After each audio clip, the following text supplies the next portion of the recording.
Zach back. Look, I know most of you know this, but let's do a quick review of Zach Wilson. He starts 4-0.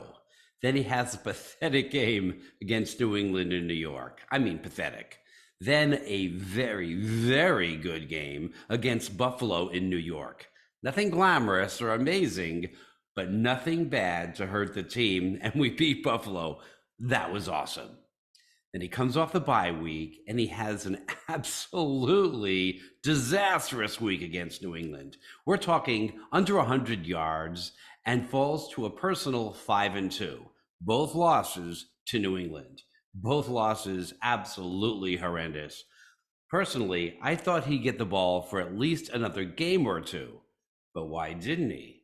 Because in addition to his lower body game taking a vacation, his mental sharpness checked out as well.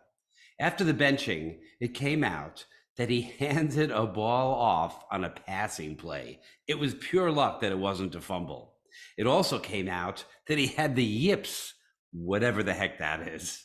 I thought that the bottom line was that the Jets, Saleh, Douglas, etc., decided to win now instead of focusing on a future multi-year playoff run.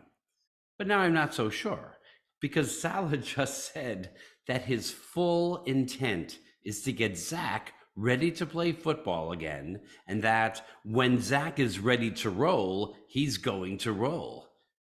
He said that this Mike White thing is a week-to-week deal, that I'll make that Zach back decision when I'm ready, and we'll figure it out as we go. So what's really in Saleh's head? Here's a few thoughts. 1, if he's thinking win now, then he's going to look at Mike White's performance and stack it up against Zach's progress and go with Zach once he passes Mike. And given what we've seen from Zach and from White, that could be a while. 2, if he truly believes Zach's ceiling is considerably higher, that Zach, not White, is the only way the Jets are going to have a QB that can take us to greatness, then he'll start Zach as soon as Zach gets over his issues, his yips. Maybe even if he still isn't quite as good as Mike, because developing Zach is job number 1. 3, I think both of those are BS. Saleh's words aren't real. It's not what he's really thinking. He's being strategic. It's for the press. It's political. He's protecting his number 2 pick overall. He's protecting his GM's decisions. He's dealing with the New York press. I mean, come on. You know he's not taking the ball from Mike effing White while the W's are piling up. He's not saying it, but we all know Mike plays well. It's his job. Zach isn't going in until Mike looks like a backup quarterback. I mean, come on. Let's remember, last week, Mike's performance was the highest single game passer rating this season of any quarterback, not just in New York, not just against the Bears, any quarterback in any game this season. And it was his first game, and it was in the rain with crazy pressure on him because of the Zach situation. Also, it was the first drive TD of the year. How exciting was that? And he completed to 10 different targets.